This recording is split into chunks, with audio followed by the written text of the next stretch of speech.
আমার ভাইয়ের, আমার বন্ধুগণ, উকবা ইবনে আবি মুইত তার সংগঠন ছিল আবু জাহেলের সাথে, উকবার সাথে, উমাইয়া বিন খলফের সাথে। আমার ভাইয়ের, আমার বন্ধুগণ, বড় বড় কাফের লিডারের সাথে তার সম্পর্ক ছিল। আমার ভাইরা, আমার বন্ধুগণ, উকবা সকল বন্ধু বর্গকে নিয়ে একটা গোল টেবিল বৈঠক বসলো। গোল টেবিল বৈঠক বসার পর উকবা ডাক দা বলল, বন্ধুরে, আবু জাহেলকে ডাক দিল, আমার বন্ধুগণ উমাইয়া বিন খলফকে ডাক দিল, ডাক দিয়া বলল, আমার হাজার হাজার টাকা মুনাফা হয়েছে, সুতরাং আমি একটা সিদ্ধান্ত গ্রহণ করেছি, এই আরব জাহানের মধ্যে যারা সম্ভ্রান্ত আছে, যারা ভিআইপি পার্সন আছে, তাদেরকে আমি দাওয়াত করে খাওয়াবো। জোরে কোন সুবহানাল্লাহ। আমার ভাইরা, আমার বন্ধুগণ, মানুষকে দাওয়াত করে খাওয়ানো, মানুষকে, আমার বন্ধুগণ, মানুষকে দাওয়াত করে খাওয়ানো, এটা আল্লাহর পয়গাম্বরের সুন্নত। বাজান রে, উকবা যখন গোল টেবিল বৈঠক করে বন্ধু বর্গকে ডাক দেয়া বলল, বন্ধুগণ তোমরা শোনো, এই আরব জাহানের মধ্যে যারা ভিআইপি পার্সন আছে তাদেরকে দাওয়াত করতে চাই। আমার ভাইরা, আমার বন্ধুগণ, এই রকম সিদ্ধান্ত যখন নিয়েই ফেললো, এইবার আবু জাহেল ডাক দা বলল, ঠিক আছে, তুমি যে দাওয়াত করে খাওয়াবা, কাদের মাধ্যম থেকে তুমি দাওয়াত দিবা? দাওয়াত দেওয়ার তো একটা সিস্টেম আছে, যেমন 1 নম্বর আমি অমুক ব্যক্তিকে দাওয়াত করব, 2 নম্বর এলাকার মধ্যে মেম্বারকে দাওয়াত করব, 3 নম্বর এলাকার মধ্যে ইউনিয়ন সদস্যকে আমি দাওয়াত করব। আমার ভাইয়ের, আমার বন্ধুগণ, উকবা তখন ডাক দে বলল, বন্ধু আবু জাহেল রে, আমি তো বিভিন্ন এলাকায় বিভিন্ন দেশে আমি থাকি, আমি তো এই দেশে কে গণ্যমান্য ব্যক্তি আমি তো চিনি না, সুতরাং আমি তোমাদেরকে বললাম, তোমরা আমাকে বলো কার কাছ থেকে দাওয়াতটা শুরু করলে ভালো হয়। মুসলমান বন্ধুগণ, গভীর মনোযোগ দিয়ে আমার বন্ধুগণ কথাগুলো শুনে যাবেন বাবা। এইবার আবু জাহেল তখন ডাকতে বলল, বন্ধুরে, আমার কাছে এমন একজন মানুষের লোকেশন আছে, আমার কাছে এমন একজন মানুষের খবর আছে, আমার মনে হয় তার চেয়ে ভালো মানুষ, তার চেয়ে সচ্চরিত্রবান মানুষ এই আরব জাহানের মধ্যে আর একজন নাই। জোরে কোন সুবহানাল্লাহ। আমার ভাইয়ের, আমার বন্ধুগণ, আবু জাহেলকে তখন ডাকতে বলল, বন্ধু তাইলে তুমি একটা বলো, তাইলে তুমি বলো ওই লোকটার নাম কি? বাজান রে, আবু জাহেল তখন ডাকতে বলল, উকবা তুমি শোনো, ওই লোকটার নাম হলো আব্দুল্লাহর পুত্র মুহাম্মদ। জোরে কোন সুবহানাল্লাহ। আমার ভাইয়ের, আমার বন্ধুগণ, যেই আবু জাহেল আল্লাহর পয়গাম্বরের সাথে আমার বন্ধুগণ কঠিন শত্রুতা করত, কঠিন দুশ্মনী করত, কিন্তু বাজান রে, আবু জাহেল বলল, আমার কাছে আব্দুল্লাহর পুত্র মুহাম্মদ সবচেয়ে ভালো মানুষ। আমার ভাইয়ের, আমার বন্ধুগণ, আবু জাহেল যখন বলল আব্দুল্লাহর পুত্র মুহাম্মদ তিনি একজন ভালো মানুষ, তিনি একজন সম্ভ্রান্ত মানুষ, ভাই গো, ওই গোল টেবিল বৈঠকে যতগুলো বন্ধু বর্গ ছিল সবাই এক বাক্যে বলল, হ্যাঁ আবু জাহেল তুমি সত্য কথা বলেছ। এইবার আমার বন্ধুগণ সিদ্ধান্ত গ্রহণ হলো, এইবার আল্লাহর পয়গম্বরকে 1 নাম্বার দাওয়াত দিবেন। আমার ভাইরা, আমার বন্ধুগণ, আবু জাহেলের কথা অনুযায়ী উকবা তখন ডাকদা বলল, বন্ধু তাইলে ওই লোকটার কাছ থেকেই দাওয়াতের ধারা চালু হবে, 1 নম্বরে ওই লোকটাকেই আমি সর্বপ্রথম দাওয়াত করব। এইরকম সিদ্ধান্ত নেওয়ার পর আবু জাহেলের সাথে নিয়া আমার বন্ধুগণ আর উমাইয়া বিন খলফ সাথে নিয়া তার যারা বন্ধু বর্গ ছিল তাদেরকে সাথে নিয়া আল্লাহর পয়গাম্বরকে দাওয়াত দেওয়ার জন্য 1 কদম 2 কদম করে আল্লাহর পয়গাম্বরের ঘরের দরজার সামনে যখন চলে গেল, মুসলমান বলুন তো বাজান, আল্লাহর পয়গাম্বরের ঘরের দরজার সামনে যারা গেছে তারা হলো এলাকার মধ্যে আরব জাহানের মধ্যে সবচেয়ে সম্ভ্রান্ত, তারা হলো আমার বন্ধুগণ তদানীন্তন সময়ের কাফের লিডার ছিল। কথা কোন ঠিক না ঠিক? গেছেন কার দরজায়? পৃথিবীর শ্রেষ্ঠ মহামানবের দরজায়। আল্লাহু আকবার। আমার ভাইরা, আমার বন্ধুগণ, আমার আপনার পয়গম্বরের ঘরের দরজার সামনে যাওয়ার পর আবু জাহিল তখন ডাকতে বলল, ভাতিজা মুহাম্মদ, তুমি কি বাসার মধ্যে আছো? ভাই গো, আবু জাহিলের কণ্ঠ শোনার সাথে সাথেই আল্লাহর পয়গম্বর তখন ডাকতে বললেন, চাচা, হ্যাঁ আমি ভিতরে আছি। এইবার আল্লাহর পয়গম্বর যখন তাদের সামনে আসলো, আল্লাহর পয়গম্বর, আমার বন্ধুগণ, তদানীন্তন কাফের সম্প্রদায়ের যারা লিডার ছিল, যখন তাদেরকে দেখতে পাইল, আল্লাহর পয়গম্বর তাদেরকে বসার জন্য বাদান সুন্দর আমার বন্ধুগণ ফরাশ বিছাইল, এবং যখন আমার বন্ধুগণ যেমন কায়দায় বসার আমার বন্ধুগণ চেয়ার টেবিল ছিল, তাদেরকে বসার জন্য ব্যবস্থা যখন করে দিল, আমার ভাইরা, আমার বন্ধুগণ, উকবা আল্লাহর পয়গম্বরের আদর্শ দেখে মোহিত হয়ে গেল। ভাই গো, উকবা তো বিভিন্ন রাষ্ট্রে বিভিন্ন দেশে ব্যবসা নিয়ে ব্যস্ত থাকে, আল্লাহর পয়গম্বরকে বাজান কোনোদিন তিনি দেখেন নাই। এক নজর যখন আল্লাহর পয়গম্বরের চেহারার দিকে তাকাইছে, উকবা আমার বন্ধুগণ হতভম্ব হয়ে গেল। তার কারণ বাজান রে, যে যত দেশ ঘোরে তার তত যোগ্যতা বাড়ে, যে যত সফর করে তার তত অভিজ্ঞতা বাড়ে। উকবা তখন ডাকতে বললেন, আল্লাহ, এই রকম সুন্দর চেহারার মানুষ আমি আমার নজরে কোনোদিন দেখি নাই। জোরে কোন আল্লাহু আকবার। আমার ভাইরা, আমার বন্ধুগণ, উকবা এক নজরে আল্লাহর পয়গম্বরের দিকে তাকায় আছে। আবু জাহেল করে আবু জাহেলের কাম, আমার বন্ধুগণ উমাইয়া বিন খলফ করে তার কাম। বাজান রে, একটা কথা কিন্তু বাজান আমরা সকলেই জানি, সত্যকারের গুড় অন্ধকারেও কিন্তু মিষ্টি লাগে। আল্লাহর পয়গম্বরের মতো, আল্লাহর পয়গম্বরের মতো আমার বন্ধুগণ সচ্চরিত্রবান মানুষ আরে তামাম পৃথিবীর মধ্যে আর একটাও ছিল না। কিয়ামত পর্যন্ত আল্লাহর পয়গম্বরের মতো ভালো মানুষ আর দুনিয়াতে আর কোনোদিন আসবে না। আমার ভাইরা, আমার বন্ধুগণ, আবু জাহেল তো রাত্র দিন 24 ঘন্টা আমার আপনার নবীদের সঙ্গে দুষ্টামি করে আর শত্রুতা করে। ভাই গো, আল্লাহর পয়গম্বরকে বহুবার আবু জাহেল দেখেছে, কিন্তু এই উকবা আজকে আল্লাহর পয়গম্বরকে প্রথম দেখছে। যার কারণে আমার বন্ধুগণ, উকবা বারবার নবীজির চেহারার দিকে তাকায় আর বলে, আল্লাহ, এত সুন্দর মানুষ আমি কত দেশ ঘুরেছি কিন্তু আমি পাই নাই। আমার ভাইরা, আমার বন্ধুগণ, আল্লাহর পয়গম্বরের চরিত্র ছিল বাজান সর্বোত্তম চরিত্র। আল্লাহর পয়গম্বরের আদর্শ ছিল সবচেয়ে উত্তম আদর্শ। আল্লাহর পয়গম্বর যখন উকবার সঙ্গে কথা বলে, উকবার কলিজার মধ্যে আমার বন্ধুগণ কেমন যেন ভালো লাগে। যাই হোক বাজান রে, অল্প পরিসরে বাজান সংক্ষিপ্ত আকারে একটা বুঝ আপনাদের আমি দিয়ে যাব। আল্লাহর পয়গম্বর যখন সামনে বসে গেল, এইবার উকবা তখন ডাকতে বলল, আপনার নাম আব্দুল্লাহর পুত্র মুহাম্মদ, আমি আপনাকে দাওয়াত করার জন্য আসছি, আপনি দাওয়াত গ্রহণ করবেন কিনা আপনি বলেন। মারহাবা কোন। শুনতেছেন আমার ভাইরা, আমার বন্ধুগণ, উকবা যখন আল্লাহর পয়গম্বরকে দাওয়াত দিল, আল্লাহর পয়গম্বর কোনো কথা বলতেছেন না, মাটির দিকে তাকায় রইছে। আবু জাহেল এই ফাঁকে ডাকতে বলল, ভাতিজা মুহাম্মদ, তুমি যে কিছুই বলো না, তুমি কি তার দাওয়াতটা স্বীকার করলা কিনা? তুমি কি তার দাওয়াতটা গ্রহণ করলা কিনা? বাজান রে, আল্লাহর পয়গম্বর জীবনে যতগুলো কথা বলেছেন, নিজের খেয়াল খুশি অনুযায়ী, নিজের ইচ্ছা অনুযায়ী কোনো কথা বলেন নাই। যতক্ষণ পর্যন্ত আমার আপনার মালিক কথা বলার জন্য অনুমোদন না দিতেন, ততক্ষণ পর্যন্ত আমার আপনার নবী বাজান কোনো কথা বলেন নাই।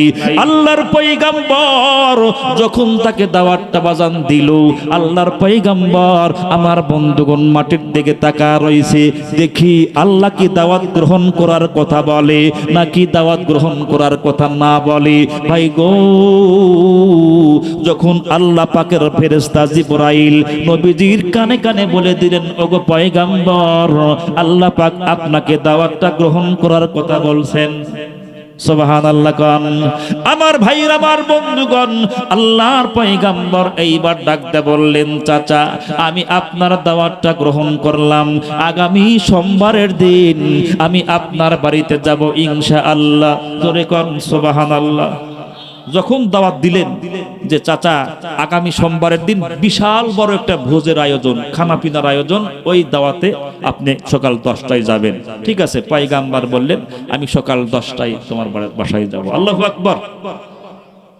আমার ভাইরা, আমার বন্ধুগণ, আল্লাহর পয়গম্বর যখন দাওয়াতটা গ্রহণ করলেন, এইবার সাহাবীগণ ডাকতে বললেন, নবী গো, সে একজন কাট্টা কাফের, সে একজন মুশরিক, আপনাকে দাওয়াত দিল আর আপনি তার দাওয়াতটা গ্রহণ করলেন।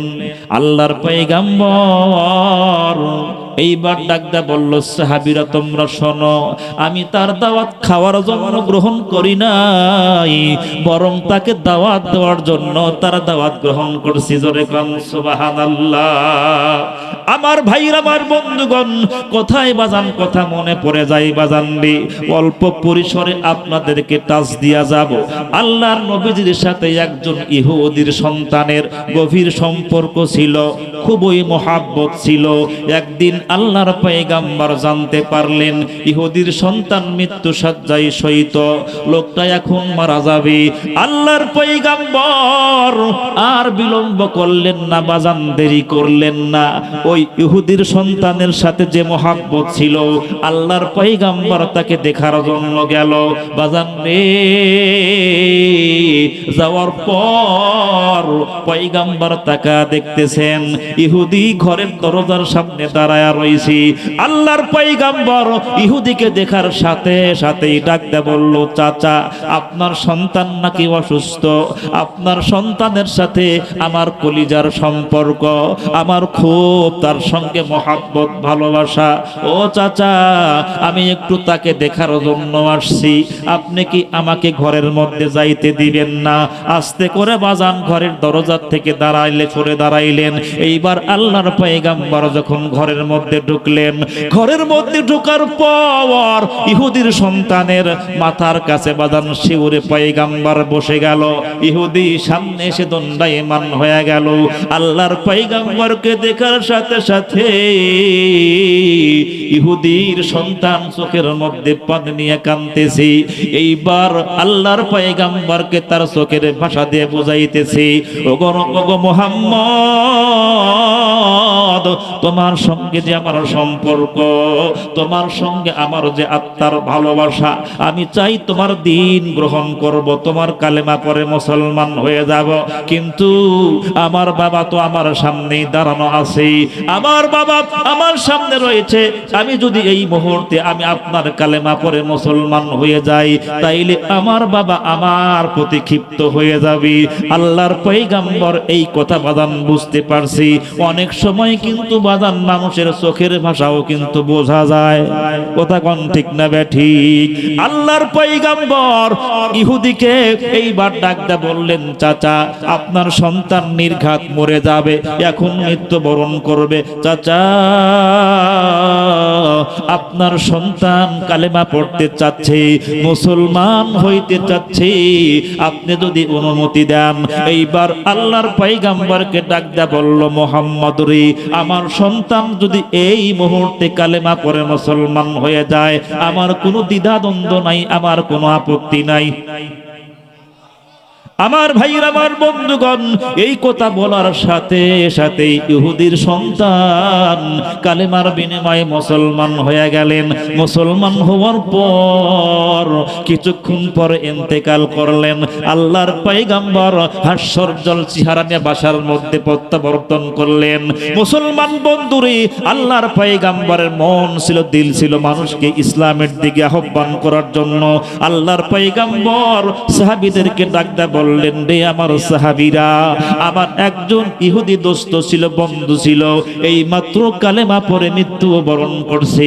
এখন আমার কলিজার মধ্যে ভালো লাগতেছে, তার কারণ আমার সঙ্গে সঙ্গ দেওয়ার কারণে আল্লাহ তাকে জান্নাতুল ফেরদাউসের মেহমান বানায়া কবুল করেছেন। জোরে কোন সুবহানাল্লাহ। আমার ভাইরা, আমার বন্ধুগণ, এইবার আল্লাহর পয়গম্বরকে যখন বাজান দাওয়াত করে তারা বাসার মধ্যে চলে গেল। বাসার মধ্যে যাওয়ার পর কত মানুষকে দাওয়াত করলো, কত এলাকার কত দেশের মানুষকে বাজান দাওয়াত করেছে। আগেই কিন্তু বাজান আপনাদের মাঝে আমি বলেছি, সম্ভ্রান্ত ব্যক্তিদেরকে শুধুমাত্র দাওয়াত করেছে। আমার ভাইরা, আমার বন্ধুগণ, দাওয়াতের দিন যখন বাজান ঘনায়া গেল, সোমবারের দিন সকাল যখন 10টা বেজে গেল, আল্লাহর পয়গম্বর ইহুদির বাড়িতে দাওয়াত খাওয়ার জন্য বাজান যখন চলে গেল, আমার বন্ধুগণ আমার দিকে তাকান, আমার বাবাজিরা, দেখেন এই মুহূর্তে বাজান কোন কাণ্ড ঘটে গেল। আল্লাহর পয়গম্বর যখন দাওয়াতে অংশগ্রহণ করার জন্য বাজান যখন চলেই গেল, দাওয়াতে যাওয়ার পর পয়গম্বর তাকায়া তাকায়া দেখতেছেন কত মানুষ যার যার মতো বাজান সিট নিয়ে চেয়ারের মধ্যে বসে গেছে, অথবা মাটির মধ্যে বাজান দাওয়াত খাওয়ার পজিশনে বসে গেছে। সবার সামনে আমার বন্ধুগণ খানার পূর্বে কিন্তু ওয়ান টাইম প্লেট দেওয়া হয় এবং গ্লাস দেওয়া হয়।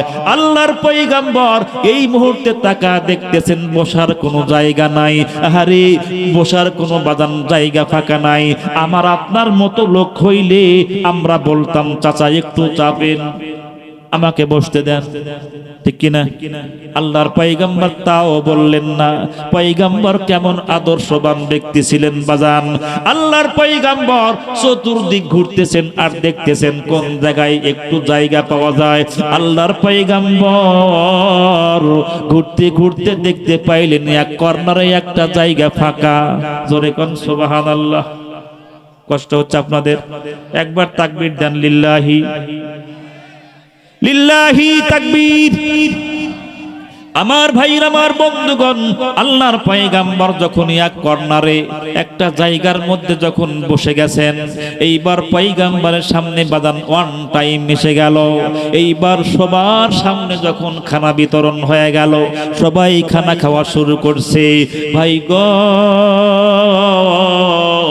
আল্লাহর পয়গম্বর খানা খায় না, খানার থালার মধ্যে হাত দিয়া সুন্দর করে ভদ্রতা চিত্তে ভদ্রতা বজায় রেখে আল্লাহর পয়গম্বর যখন বাজান বসে রয়েছে, কিন্তু যেই লোকটা খানা পিনার আয়োজন করছে, ভোজের আয়োজন করছে, ওই লোকটা পুরা এলাকা পায়চারি করতেছে আর দেখতেছে কে খানা পাইছে আর কে খানা পায় নাই, কার কোন জিনিস দরকার, কথা কোন ঠিক কিনা?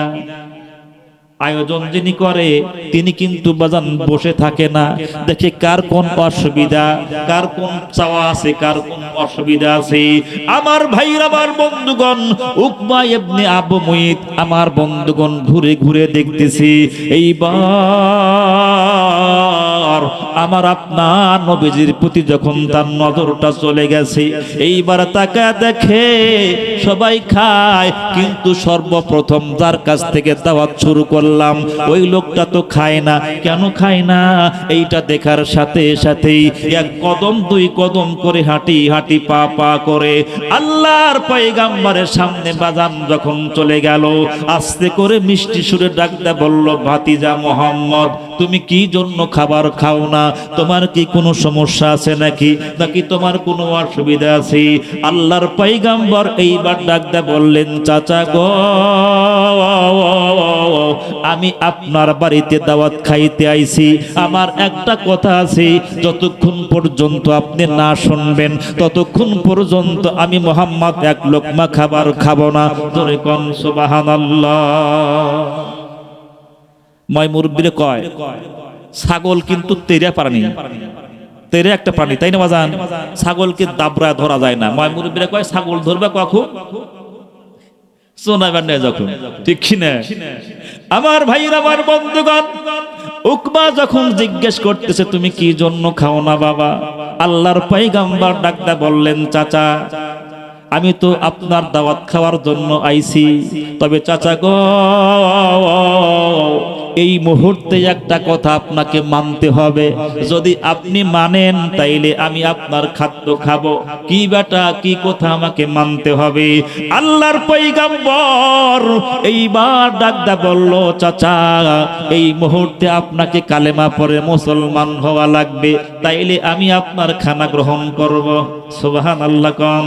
এই কথা শোনার পর উকবা তখন ডাকদা বলল, ভাতিজারে তুমি আবার কি বলো? এই সময় এই কথা তুমি কেন বললো? তুমি আগে খাদ্য গ্রহণ করো। আল্লাহর পয়গম্বর ডাকদা বললেন, চাচা তা হয় না গো চাচা, আপনি আগে আমার কথা মানেন। এইবার আমার বন্ধুগণ বললেন, ঠিক আছে তুমি আগে খানা গ্রহণ করো। আল্লাহর পয়গম্বর এইবার ডাকদা বললেন, চাচা আপনি সত্য করে বলেন, যদি আপনি মানেন তাইলে খাবো, আর যদি না মানেন খানা কিন্তু আমি খাই নাই, আমি চলে যাব। সুবহানাল্লাহ কোন। আমার ভাইরা আমার বন্ধুগণ, উকবা বিশাল একটা টেনশনের মধ্যে পড়ে গেলেন বাবা। এইবার চিন্তা করতেছেন, এতগুলো মানুষের সামনে মুহাম্মদ যদি খাদ্য না খেয়ে চলে যায়, মানুষ আমাকে প্রশ্ন করবে তোমার দাওয়াত কি জন্য খাইলো না, না জানো তুমি তার সঙ্গে কি খারাপ আচরণ করছো, মান হয়ে যাব। আল্লাহর পয়গম্বর তার কালেমার বিনিময়ে মুসলমান বানায়া দিলেন। চিৎকার দিয়া কোন সুবহানাল্লাহ। এইবার বাদান বলেন তো দেখি, দাওয়াত খাওয়ার জন্য গেছেন নাকি দেওয়ার জন্য? আমার ভাইরা আমার বন্ধুগণ, আল্লাহর পয়গম্বর যখন খাদ্য গ্রহণ করলো, খাদ্য গ্রহণ করার পর যখন যার যার বাড়ির দিকে সবাই চলে গেল, আগেই কিন্তু বলেছি বাজানবে, এই এলাকার মধ্যে যদি কোনো এমপি মনোনীত প্রার্থী আসে, তার সাথে কিন্তু বাজান অনেক নেতা কর্মী আসে, আসে কিনা? আসে দেখবেন মোবাইল ফোন দিয়ে ক্যামেরা করে, আবার ভিডিও দিয়ে বাজান ভিডিও করে, আগামীকাল খবরের কাগজে ছাপায়া দেয়। ঠিক না ঠিক? আমার ভাইরা আমার বন্ধুগণ, ঠিক তদানীন্তন সময়ে উকবা ইবনে মুইত একজন সম্ভ্রান্ত লোক ছিলেন, শিল্পপতি। আমার বন্ধুগণ, তার মানে ট্রিলিয়ন বিলিয়ন টাকার মালিক ছিল। তার দাম কিন্তু বাদাম কম না। যখন আল্লাহর পয়গম্বরের হাতের মধ্যে হাত দিয়ে কালেমার বিনিময় মুসলমান হয়ে গেছেন, এই খবরটা আর কিন্তু বাদাম বসে নাই। সাংবাদিকরা আমার বন্ধুগণ মুহূর্তের মধ্যে ছবি তুলে যখন আমার বন্ধুগণ নোটিশ করছে, নিউজ করছে, পুরা এলাকায় যখন খবরটা আমার বন্ধুগণ প্রচার হয়ে গেল, আমার ভাইরা আমার বন্ধুগণ, এইবার আবু জাহেল, উতবা, সাইবা, ওলীদ বিন মুগিরা, উমাইয়া বিন খলফ, তার যারা বন্ধু বর্গ ছিল, তারা যখন জানতে পারলো আমাদের বন্ধু উকবা ইবনে মুইত কালেমার বিনিময়ে মুসলমান হয়ে গেছে, তা আবার কেমন কথা?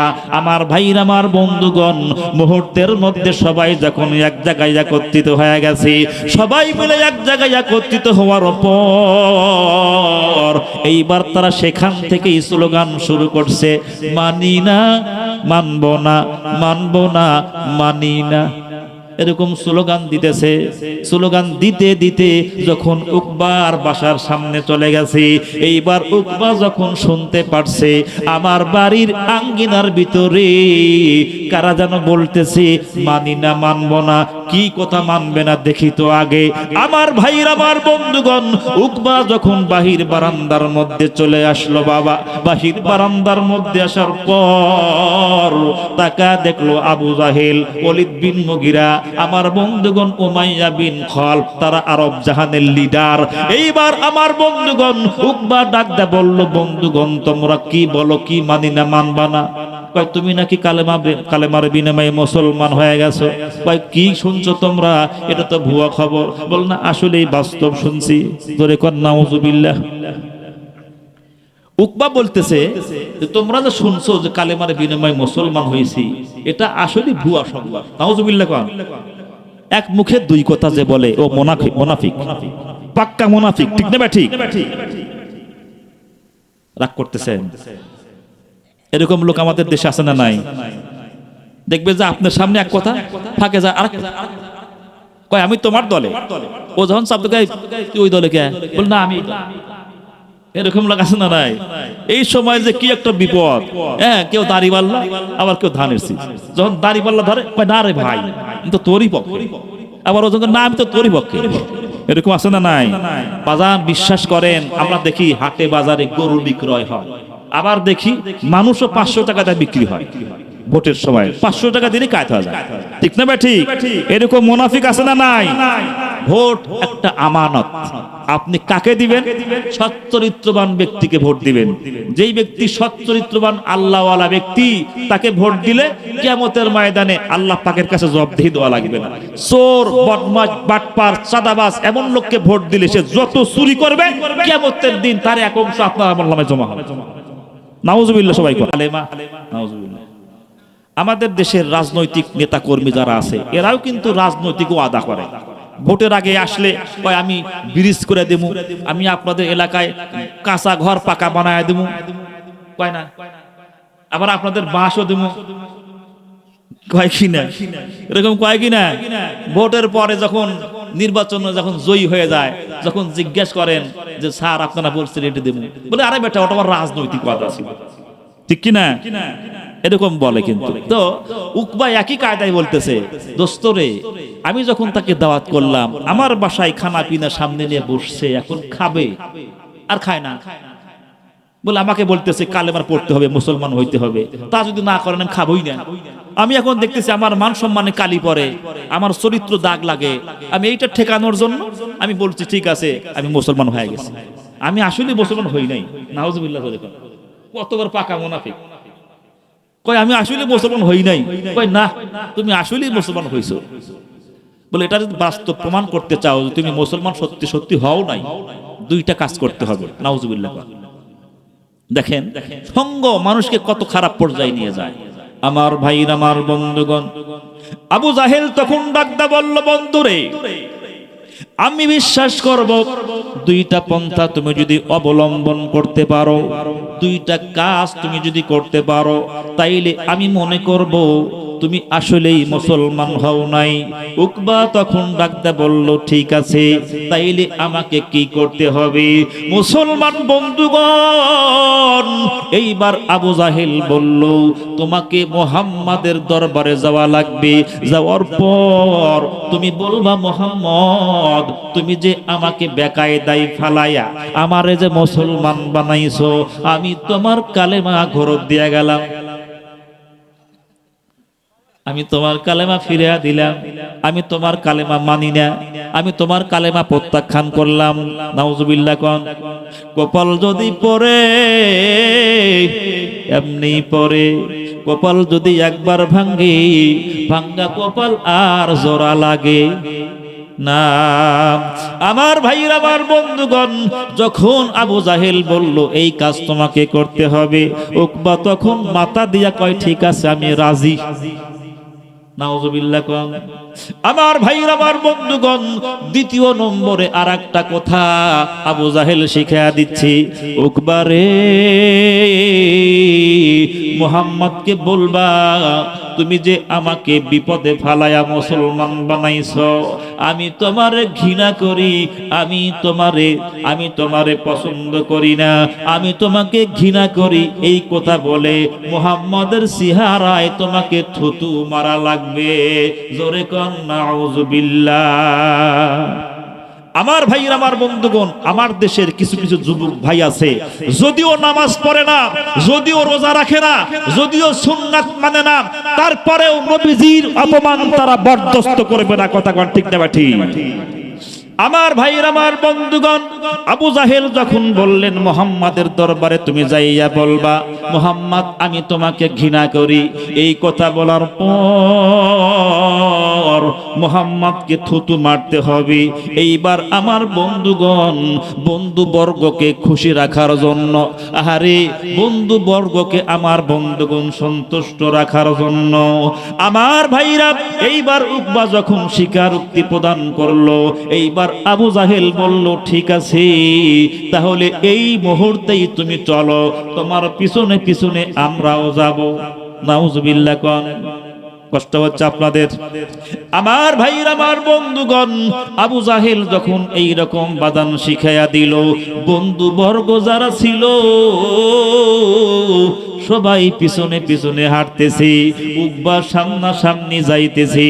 আল্লাহর পয়গাম্বরে বাসার সামনে যাওয়ার পর বন্ধুরে, আল্লাহর পয়গাম্বরকে যখন ডাক দিল, মোহাম্মদ তুমি কি বাসার মধ্যে আছো? একটা কথা বলি বাজান, যার মনে যা ফালদা ওঠে তা, যে সারাক্ষণ কল্পনা করে আপনি যদি তার সামনে যান, ওই লোকটা মনে করবে মনে হয় লোকটা ওই রকম ভাবে আইছে। আমার ভাইরা, আমার বন্ধুগণ, আল্লাহর পয়গাম্বরের কলিজার মধ্যে সারাক্ষণ একটাই চিন্তা ছিল, আল্লাহ কোন সময় তোমার একজন বান্দা কালেমার বিনিময়ে মুসলমান হবে। আমার ভাইরা, আমার বন্ধুগণ, সংক্ষিপ্ত আকারে বাদান আপনাদের বোঝানোর জন্য বলছি। আল্লাহর পয়গাম্বরকে যখন ডাকলেন, এইবার আল্লাহর পয়গাম্বর চিন্তা করতেছে, গতকাল উকবা মনে হয় কালেমার বিনিময়ে মুসলমান হয়েছে, আজকে মনে হয় তার বন্ধু বর্গ যারা আছে তারাও মনে হয় কালেমা পড়ে মুসলমান হবে, এই জন্য আমার বাসার মধ্যে দল বেঁধে আসছে। সুবহানাল্লাহ। আমার ভাইরা, আমার বন্ধুগণ, আল্লাহর পয়গাম্বরকে যখন ডাক দিছে, মোহাম্মদ তুমি কি বাসার মধ্যে আছো? আল্লাহর পয়গাম্বর ডাকদা বললেন, চাচা আমি বাসার মধ্যে আছি। আল্লাহর পয়গাম্বর এক কদম দুই কদম করে যখন তাদের সামনে চলে গেছি, বাজান রে, আগেই বলেছিলাম মানুষের চক্ষু, মানুষের চেহারা আমার বন্ধুগণ মনের কথা বলে। আল্লাহর পয়গাম্বর যখন মনে মনে ভাবছিলেন, কালকে যে উকবা কালেমা পড়ে মুসলমান হয়েছে, আজকে তার বন্ধু বর্গ যারা আছে তারাও মনে হয় কালেমার বিনিময়ে মুসলমান হয়ে যাবে, কিন্তু বাজান রে, তাদের চোখের দিকে যখন তাকাইছি, রাগ রাগ চেহারা, বড় বড় চক্ষু নিয়ে যখন তাকাইছি, আল্লাহর পয়গাম্বর এইবার ডাকদা বললেন, চাচা কি মনে করে আমার বাসার মধ্যে আইছো? এইবার উকবাকে ডাকদা বলল, তুমি এবার বলো। সামনে আগায় দিছে, উকবারে তোমার বক্তব্য তুমি এখন বলো। উকবা সামনে আগায়া যাইয়া আল্লাহর পয়গাম্বরকে ডাকদা বললেন, ও মুহাম্মদ তুমি যে গতকাল আমারে কালেমা পড়ায়া মুসলমান বানাইছো, তুমি শোনো, আমি তোমার কালেমা তোমাকে ফিরাইয়া দেওয়ার জন্য আসছি। আমি তোমাকে রাসূল হিসাবে মানি না, আমি তোমার আল্লাহকে মানি না, আমি তোমার কোরআনকে মানি না, আমি আখিরাত পরকালকে বিশ্বাস করি না। আমার ভাইরা, আমার বন্ধুগণ, এই কথা যখন পয়গাম্বরের সামনে বলল, আল্লাহর পয়গাম্বর চিন্তা করতেছেন, আল্লাহ এই মানুষটা এত বড় কঠিন হইল কিভাবে? আমার ভাইরা, আমার বন্ধুগণ, পয়গাম্বর ধান্দা লেগে বাজান জমিনের মধ্যে দাঁড়ায় রইছি। বাজান রে, এইবার 2 নম্বর প্রশ্নের পালা। আল্লাহর পয়গাম্বরকে ডাকদা বলল, মুহাম্মদ আমি তোমাকে ঘৃণা করি, আমি তোমার মুখে থুতু মারি। ধরে কর নাউযুবিল্লাহ। এই লোকটা কে? মাথা নিচে মুখ দিক দিয়েছে, ও যে ঘুমাচ্ছে বা নাক ডাকতেছে, দেখেন লা ইলাহা। ঘুম ধরছে, চাচা বাড়ি যাও গা। লা ইলাহা। ঘুম যে ধরবে না 12টা বাজে, হ্যাঁ বাজুক। ও আবার বাপ কয় যে বাজুক। বাপ ভালো লাগতেছে, মাশাআল্লাহ। হুজুর ওয়াজ করতে করতে মুড়িয়া যান, নামাজ পড়বো না। ফজর নামাজে মুসল্লি 6 জনই, 7 জন হবেন না, ঠিক কিনা? আল্লাহ রাসূল বল, সোজা পথে চল, নইলে গন্ডগোল সামনে রে। কথা কন ঠিক না বে ঠিক? আল্লাহ রাসূল বল, সোজা পথে চল, নইলে গন্ডগোল সামনে রে। পর পাঞ্জায় গানা নফল শুকুরানা তাহাজ্জুদ ছাইরো না জীবনে আল্লাহ রাসূল বল সোজা পথে চল নইলে গন্ডগোল সামনে রে আল্লাহ রাসূল বল সোজা পথে চল নইলে গন্ডগোল গোরস্থানে রে কথা কোন ঠিক না ঠিক আমার ভাইরা আমার বন্ধুগণ আল্লাহর পয়গম্বরকে লক্ষ্য করে যখন উকবা থুতু মারছে আল্লাহর পয়গম্বর আমার বন্ধুগণ জমিনের মধ্যে দাঁড়া রয়েছে বাজান এক কথাও বলে নাই মনে হয় আসমান নবীজির মাথার উপর ভেঙ্গে পড়তেছে আল্লাহ এই আরব জাহানে আমার আব্বা নাই এই আরব জাহানে আমার আপনজন কেউ নাই গো আল্লাহ আজকে যদি আমার বাবা থাকতো এই রকম ভাবে আমার মুখের উপর থুতু ফেলতে পারতো না আল্লাহর পয়গম্বর কলিজা ভরা ক্রান্ত হৃদয় নিয়ে বাদাম জমিনের মধ্যে কাঁদতেছে আল্লাহর পয়গম্বর চোখের মধ্যে পানি ফেলে দিয়ে বাদান কাঁদতেছে একবার চিন্তা করে দেখুন বাজান কত বড় নির্যাতন রে পয়গম্বরের সরাসরি বাজান মুখের মধ্যে থুতু মারছে আল্লাহর পয়গম্বর কান্দে আর কয় আল্লাহ তুমি ছাড়া এই দুনিয়ার মধ্যে আমার কেউ নাই আমার ভাইরা আমার বন্ধুগণ আল্লাহ রব্বুল আলামিন ডাকদা বলেন নবী গো দুনিয়াতে আমি আপনাকে পাঠাইছি আমি আপনাকে একলা ছেড়ে দেই নাই নবী গো আমি আপনার সাথে আছি আমি আপনার পালনকর্তা আমি আপনার সৃষ্টিকর্তা আমি আপনার রব আমার ভাইরা আমার বন্ধুগণ तमाम পৃথিবীর মানুষ যদিও বাদান কোন রকমের কেউ প্রতিঘাত না করলো কিন্তু আমার আল্লাহ রব্বুল আলামিন ডাকতে বলল জিবরাইল রে এই মুহূর্তে তুমি মক্কার প্রান্তরে চলে যাও আমার পয়গম্বরকে ওই যে বেঈমান উকবা মুখের দিকে থুতু মারছে রে এই থুতুটা আমার নবীজির চেহারা মোবারকের মধ্যে লাগার আগে আগেই তুমি তোমার হাতের তালু দ্বারা আটকায়া দাও সুবহানাল্লাহ এই থুতুটা আমার নবীজির চেহারার মধ্যে পড়ার আগেই তোমার হাতের তালু দিয়া তুমি আটকায়া দিবা মুসলমান বন্ধুরে আমি আপনাদের মাঝে প্রশ্ন রেখে জানতে চাই যদি কোনো মানুষের গায়ে থুতু মারে 10-7 ফাঁকে থেকে নাকি একদম কাছাকাছি একদম সামনাসামনি যাইয়া আল্লাহর পয়গম্বরের প্রতি যখন থুতু মারছে বলেন তো বাজান এই থুতুটা গায়ে লাগতে কয় সেকেন্ড সময় লাগবে আধা সেকেন্ডও লাগবে না কথা কোন ঠিক না ঠিক আমার ভাইরা আমার বন্ধুগণ আল্লাহর পয়গম্বরকে যখন থুতু মারছে আল্লাহ পাক আরশে আজিম থেকে ডাকতে বলল জিবরাইল রে এই মুহূর্তে যারে জিবরাইল আর বিলম্ব করবি না দেরি করবি না আমার নবীজির গায়ের মধ্যে থুতু লাগার আগেই তোমার হাতের আঙ্গুল দ্বারা আটকায়া দিবা জোরে কোন সুবহানাল্লাহ আমার ভাইরা আমার বন্ধুগণ জিবরাইল ফেরেশতা আমার বন্ধুগণ সপ্তম আসমানের উপরে আর থুতু মারছে জমিনে বলেন তো দেখি থুতু কি আটকাইতে পারবে আমার ভাইরা আমার বন্ধুগণ আল্লাহর পয়গম্বর যখন জমিনের মধ্যে দাঁড়ায়া দাঁড়ায়া কান্দে মুসলমান বন্ধুগণ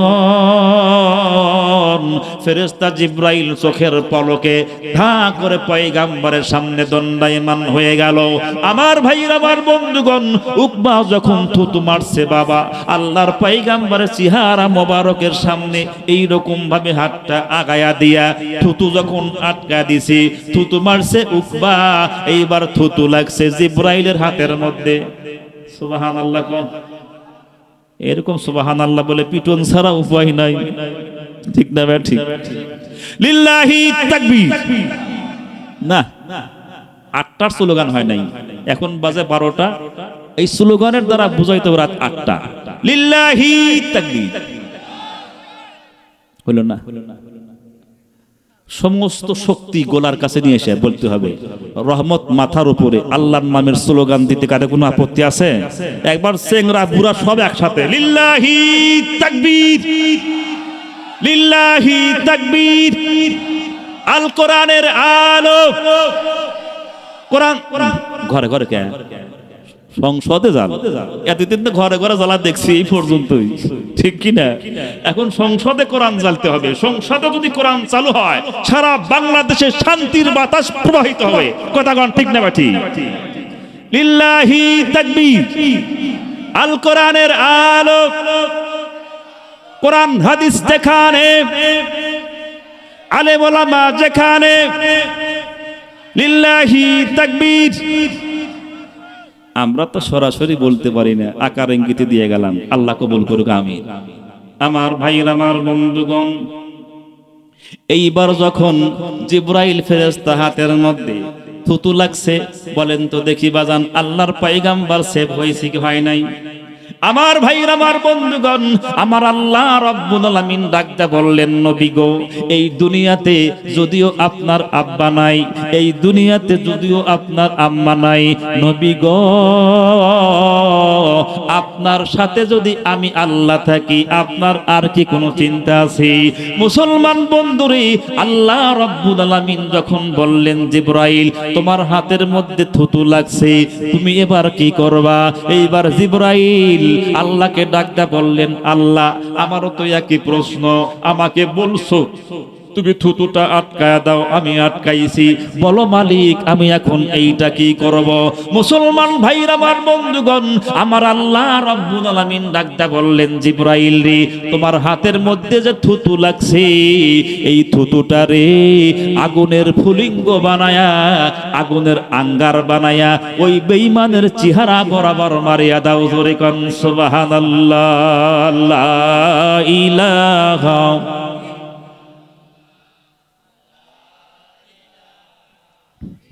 আরো জোরে লা ইলাহা। মাশাআল্লাহ, থামেন। আপনাদের কি কোনো খারাপ লাগতেছে? কোন সমস্যা আছে? হাইরে, এই জন্য তো নবীজি বলছে এটা জান্নাতের বাগান। জান্নাতের মধ্যে গেলে মানুষের কোনো কিছু মনে থাকবে না, টেনশন থাকবে না, চিন্তা থাকবে না। আল্লাহু আকবার। আল্লাহ তাআলা আপনাদের সকলকেই জান্নাতুল ফেরদাউসের মেহমান বানায়া দিক, আল্লাহুম্মা আমিন। আপনাদেরকে পায়া আমার খুব ভালো লাগতেছে। আমি এক মাহফিলে ছিলাম সলঙ্গার পাশে, ওটা মাদ্রাসার মাহফিল, তো আমি চিন্তা করছি যে ওখানে বয়ান করব, ঈশান নামাজের পর থেকে শুরু, আমাকে 2 ঘন্টা দাও, তাতে কোনো আপত্তি নেই, কিন্তু 10টা বাজলেই আমাকে ছাড়তে হবে। বিশ্বাস করেন, আমি টাইম অনুযায়ী উঠছি, কিন্তু আমাকে ছাড়তেছে না। কালেকশন টাকা আসতেছে খুব, আমাকে বলতেছে হুজুর আপনি আর কিছুক্ষণ থাকেন। বললাম সম্ভবই না, 10টার পর আমি কথা বলবো, তাও 10 মিনিট পর্যন্ত বলাইছে আমাকে। 10টা 10 ওখান থেকে ছাড়ছি। রাস্তায় যখন বের হয়েছি বাদান, বিশ্বাস করেন ধোঁয়ার মতো অন্ধকার, কুয়াশা, কিছুই দেখা যায় না। তারপর রাস্তা বার, এদিক মোড় সেদিক মোড়, এই ঘুরে ফিরে আসতেই দেরি। তো আমি চাইছিলাম যে আপনাদের এখানে 10টায় আসবো, তো আমি একটু পরে আসছি বাদান, রাগ করেন নাই তো কেউ? সমস্যা নাই তো? আল্লাহ কবুল করুক, আমি। আমার ভাইয়ের, আমার বন্ধুগণ, কোরআন হাদিস আমরা সকলেই ভালোবাসি, তাই না বাজান? কোরআন হাদিস বুকে নিয়ে আমরা মরবো, রাসূলের প্রেম কলিজার মধ্যে ধারণ করে আমরা দুনিয়া থেকে বিদায় নেব ইনশাআল্লাহ। মনে রাখেন, যেই ব্যক্তি নবীকে ভালোবেসে মোহাব্বত করে কোরআন সুন্নাহ নিয়ে কবরে যাবে, ওই ব্যক্তির কবরে আল্লাহ পাক জান্নাতের বাতি জ্বালায় দেন। এক ব্যক্তি মারা গেছে, মারা যাওয়ার পর ওই ব্যক্তির সন্তান কবরের মধ্যে নামছে। সুবহানাল্লাহ। আপনাদের এলাকায় কবরের মধ্যে নামে কয়জন? 3 জন নামে না? আমাদের এলাকাতেও 3 জন নামে।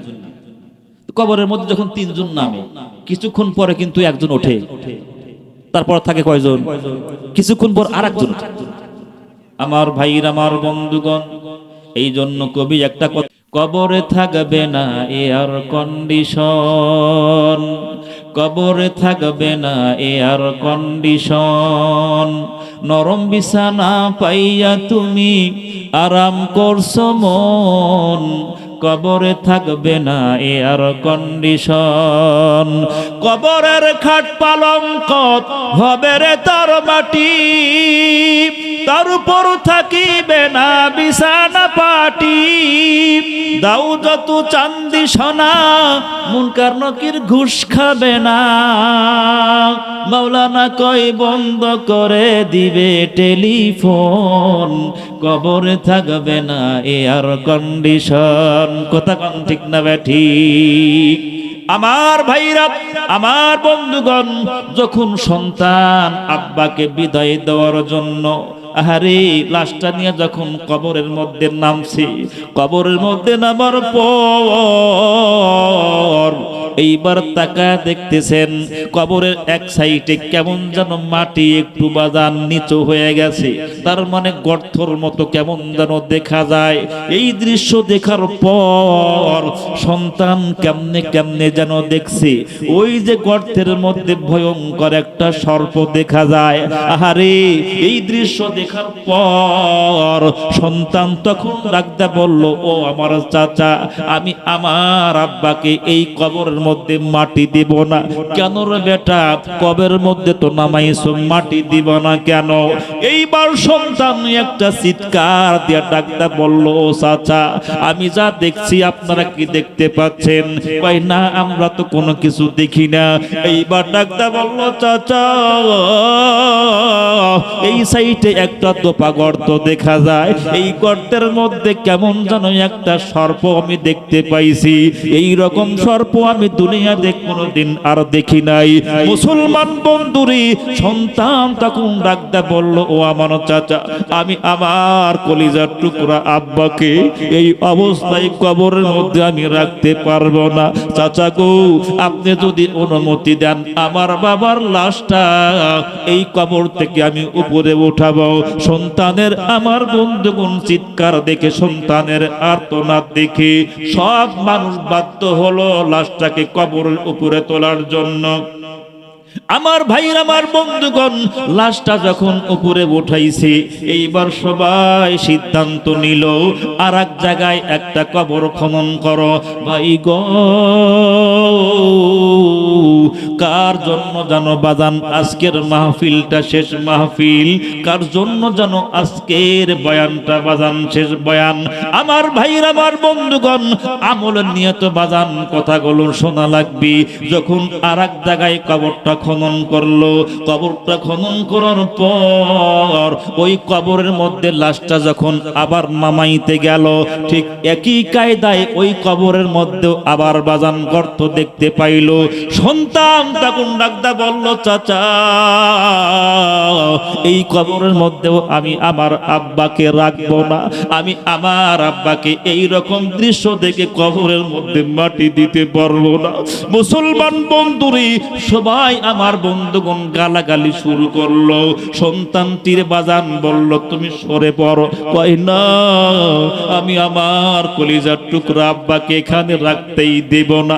বাজান রে, যখন লাশটা আবার উপরে উঠাইছি, 3 নাম্বার যখন কবরটা বাজান খনন করবে, এমন সময় একজন মানুষ মাঠের ভিতর থেকে বাজান কাদা মাখা অবস্থায় গাউনিয়া, লোকটা ময়দানের মধ্যে কাজ করছি। ওই লোকটা যখন কবরস্থানের পাশে দিয়ে হেঁটে যাইতেছি, চিল্লা পাল্লা শুনে লোকটা আমার বন্ধুগণ কোদাল বলেন অথবা মাটির মধ্যে কাম করতেছিল বাজান এই রকম একটা বস্তু নিয়ে, যখন বাজান কবরস্থানের মধ্যে ঢুকছে, গোরস্থানের মধ্যে ঢোকার পর তাদেরকে ডাক দিয়ে বলল, কি হয়েছে তোমাদের? ভাই এই রকম কাণ্ড ঘটছে। আমার ভাইরা, আমার বন্ধুগণ, ওই মুরব্বী লোকটা ডাক দিয়ে বলল, হ্যাঁ, এমন কাণ্ড ঘটতে পারে, তার কারণ লোকটা এমন একটা পাপ করছে যার কারণে তার কবরে এমন শাস্তি হইতে পারে। জোরে কর নাউযুবিল্লাহ। আমার ভাইরা, আমার বন্ধুগণ, এইবার সকল মানুষ হতভম্ব হয়ে গেল। তাইলে ছেলেটা যে কথা বলছে, ছেলেটার কথা মিথ্যা নয়। এইবার আমার বন্ধুগণ, একটা কথা না বললে বুঝবেন না। আজরাইল ফেরেশতা যখন মানুষকে নেওয়ার জন্য আসে, ওই মানুষটা বাজান আজরাইল ফেরেশতাকে দেখতে পায়। আশেপাশে ডাইনে বামে যতগুলো মানুষ থাকে তারা কিন্তু আজরাইল ফেরেশতাকে দেখে না। কথা কোন ঠিক না ব্যাঠি? আমার ভাইরা, আমার বন্ধুগণ, একটা নৌকার মধ্যে বাজান অনেক মানুষ সফর করতেছিল, ভ্রমণ করতেছিল। এমন সময় একজন যুবক চিৎকার দিয়ে আমার বন্ধুগণ জমিনে পানির মধ্যে ঝাঁপ দিয়া পড়ছে। লোকজন জিজ্ঞেস করলো, তুমি কেন ঝাঁপায়া পড়লা? লোকটা বলতেছে, আমি দেখতেছিলাম নৌকাটা তলায়া যাচ্ছে। তারা বলতেছে, কই, নৌকা তো ভালো আছে, সচল চলতেছি। আমার ভাইরা, আমার বন্ধুগণ, ওই সন্তান যখন দেখলো বাবার কবরের মধ্যে বিশাল বড় গর্ত, শুধু গর্তই না, ওই গর্তের মধ্যে ভয়ঙ্কর সর্প দেখা যায়। এইবার মুরব্বী লোকটা ডাকতে বলতেছে, ওই লোকটার কবরে এমন আযাব হইতে পারে, একটা পাপ লোকটা করছে। আমার ভাইরা, আমার বন্ধুগণ, এইবার ছেলেটা ডাকতে বলল, কাকা, আমার আব্বা এমন কোন ভুল করছে, এমন কোন পাপ করছে? ডাকতে বলল, বেটা রে, তাইলে বলি, তুমি যদি সংশোধন হও, তুমি যদি নিয়ত করো সংশোধন হব, তাইলে আমার মনে হয় তোমার বাবার কবরে আর আযাব হবে না। আমার ভাইরা, মুরব্বী লোকটা ডাকতে বলল যে, তোমার বাবা মরে যাওয়ার আগে যতগুলো সম্পত্তি ছিল বোনকে ফাঁকি দিয়া সব সম্পত্তি তোমার নামে দিয়া গেছে, এই জন্য আমার মনে হয় তোমার বাবার কবরে আযাব। চিৎকার দিয়া কর নাউযুবিল্লাহ। আমার ভাইরা, আমার বন্ধুগণ, এই পাপটা আমাদের দেশে বাজান সচরাচর কেমন যেন বাজান নেই। মানুষ মেয়েকে ফাঁকি দেয়, আমার বন্ধুগণ ছেলের নামে সম্পত্তি লিখে দেয়। এরকম লোক আমাদের দেশে আছে না নাই? এইরকম ধর্ম ডাকাত আছে না নাই? আমার ভাইরা, আমার বন্ধুগণ, আপনার সন্তানকে দিলেন আর মেয়ের মুখে ফাঁকি দিলেন, মেয়েটাকে ফাঁকি দিলেন। মেয়েটা আপনার কত আপন এইটা কিন্তু আপনি জানেন না বাবা। আপনার সন্তান কিছুদিনের মধ্যেই আপনাকে ভুলে যাবে, কিন্তু আপনার কন্যা সন্তান আপনাকে আজীবন মনে রাখবে। এমন কতগুলো বেঈমান বাবা আছে, আমার বন্ধুগণ, মনে দুঃখ নেবেন না বাবা। আরে সন্তানের নামে সম্পত্তি লিখে দিয়া মরে যাওয়ার আগে মেয়েটাকে ডাকতে কয়, মা রে, আমি তোকে তেমন কিছু দিতে পারলাম না, এই 10,000 20,000 টাকা তোমারে দিলাম, তুমি আমারে মাফ করে দিও। এমন লোক আছে না নাই? আমার ভাই, আমার বন্ধুগণ, আপনার কবরে আপনি যাবেন, আমার কবরে আমি যাব। তবে আজকের মাহফিল থেকে আমি আপনাকে বলে গেলাম বাবা, জিন্দেগিতে কোনোদিন মেয়েকে ঠকাবেন না। আল্লাহ কিন্তু বন্টন করে দিছে, আল্লাহ কিন্তু ভাগ বাটোয়ারা করে দিছে। আল্লাহর বন্টনের উপর সন্তুষ্ট থেকে বাজান আপনি মারা যান, তাইলে কবরে আপনি শান্তিতে থাকবেন, কবরে আপনি আরামে ঘুমাইতে পারবেন। যদি সন্তানকে লেখা দেন, আপনি খানাই কাবার ইমাম হলেও আপনার মুক্তি নাই। কথা কোন ঠিক না ঠিক? আমার ভাই, আমার বন্ধুগণ, আল্লাহর পয়গম্বরের সামনে বাদান এমন কর্মকাণ্ড যখন ঘটাইল, বাদান রে, আমি কিন্তু আগেই বলেছিলাম, সৎসঙ্গ স্বর্গবাস, অসৎসঙ্গ সর্বনাশ। শুধুমাত্র আবু জাহেল, উতবা, সাইবা, ওলীদ বিন মুগীরা তাদের সাথে সঙ্গ দেওয়ার কারণে দিন গ্রহণ করলো, আবার কিন্তু বাজান দিন থেকে ফিরে গেল। এই জন্য আমি আপনাদের মাঝে বাজান বলতে চাই, ভালো লোকের সঙ্গে বন্ধুত্ব স্থাপন করুন, আলেম ওলামাদের সাথে বাজান বন্ধুত্ব রাখুন, নামাজিওয়ালা ব্যক্তিদের সাথে সম্পর্ক রাখুন, মাদ্রাসা মসজিদের সাথে সম্পর্ক রাখুন, তাইলে আল্লাহ আমাকে আপনাকে কিয়ামতের দিন নাজাত দিবে। কথা কোন ঠিক না ঠিক? আমার ভাইরা, আমার বন্ধুগণ, রাত্র বাজান 12:15 বেজে গেছে। এখান থেকে বাজান মাদ্রাসায় যাইতে হলে আমার কমপক্ষে 1.5 থেকে 2 ঘন্টা সময় লাগবে বাজান রে। এই জন্য আজকে আপনাদের সামনে এটি টানতে চাই। আমার ভাইরা, আমার বন্ধুগণ, জিন্দেগিতে বুদ্ধি হওয়ার পর থেকে, জীবনে জ্ঞান হওয়ার পর থেকে বাজান কত ওয়াজ মাহফিল শুনলাম, এখন পর্যন্ত আমাদের বাজান কোনো পরিবর্তন হলো না। আরে দাড়ি পেকে গেল, মাথা রাসূল সাদা হয়ে গেল। এই জন্য বাজান অল্পতে বাজান যথেষ্ট। কথা কোন ঠিক না ঠিক? ভালো জিনিস হলে বাজান অল্পতেই যথেষ্ট।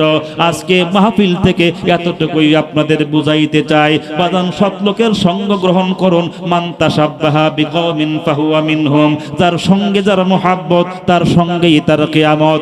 আমার ভাইরা, আমার বন্ধুগণ, এলাকার মধ্যে কিন্তু বাজান ভালো মানুষ আছে, এলাকার মধ্যে কিন্তু বাজান আল্লাহওয়ালা মানুষ আছে, তাদের সঙ্গ গ্রহণ করুন, নামাজ 5 ওয়াক্ত পড়ুন, আব্বা আম্মার খেদমত করুন, তাইলে আপনাকে আর জান্নাতের কোনো ব্যারিকেড থাকবে না, জান্নাত থেকে কেউ আপনাকে রেহাই করতে পারবে না। অবশ্যই আপনি মারা গেলে আল্লাহ রাব্বুল আলামিন আপনার জন্য জান্নাতের 8টা দরজা খুলে দিবেন। জোরে কোন সুবহানাল্লাহ। আমার ভাইরা, রাত্র 12:15 পার হয়ে গেছে নাকি বলেন? এখন আমি দেখতে চাই রহমত আমাদের মাথার উপরে।